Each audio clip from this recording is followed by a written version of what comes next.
భారతీయ విద్యాభవన్ వారి శ్రీ వెంకటేశ్వర విద్యాలయాలో కంచి కామకోటి పీఠం ప్రారంభించిన శ్రీ శ్రీ శ్రీ చంద్రశేఖరేంద్ర సరస్వతి మహాస్వామి వారి 31వ ఆరాధన ఉత్సవాన్ని పురస్కరించుకుని శ్రీమదాంధ్ర మహాభారత పద్య సుమార్చనను ఘనంగా నిర్వహించారు.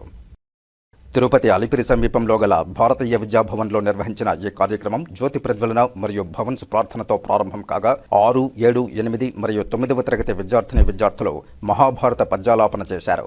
అనంతరం కార్యక్రమానికి అధ్యక్షత వహించిన భారతీయ విద్యాభవన్ తిరుపతి కేంద్ర గౌరవ సంచాలకులు మరియు కోశాధికారి డాక్టర్ ఎన్ సత్యనారాయణరాజు ప్రసంగిస్తూ శ్రీ శ్రీ శ్రీ చంద్రశేఖరేంద్ర సరస్వతి స్వామి వారు నడయాడే దేవుడని, ఆయన జీవించి ఉన్నంతకాలం ఎన్నో ఆధ్యాత్మిక సేవలు అందించారని తెలిపారు. విద్యార్థులను ఉద్దేశించి పద్యపఠనం ద్వారా ధారణాశక్తి, ఏకాగ్రత పెంపొందుతాయని సూచించారు. దీని ద్వారా విద్యార్థుల్లో రామాయణ మహాభారతాల గురించి అవగాహన కలుగుతుందని ఉద్బోధించారు. తదనంతరం కంచి కామకోటి పీఠం వారు భారతీయ విద్యాభవన్ మరియు తెలుగు విభాగాన్ని అభినందిస్తూ జ్ఞాపికలను మరియు ప్రశంసా పత్రాలను అందజేశారు. పాఠశాల గౌరవ సంచాలకులు పద్యాలాపన చేసిన విద్యార్థులకు ప్రశంసా పత్రాలను అందజేశారు. ఈ కార్యక్రమంలో విద్యార్థులు, పాఠశాల యాజమాన్యం, తిరుపతి కేంద్ర కమిటీ సభ్యులు, పాఠశాల కమిటీ సభ్యులు, పాఠశాల ప్రధానోపాధ్యాయురాలు ఏ వాణిశ్రీ మరియు ఉపాధ్యాయ బృందం పాల్గొన్నారు.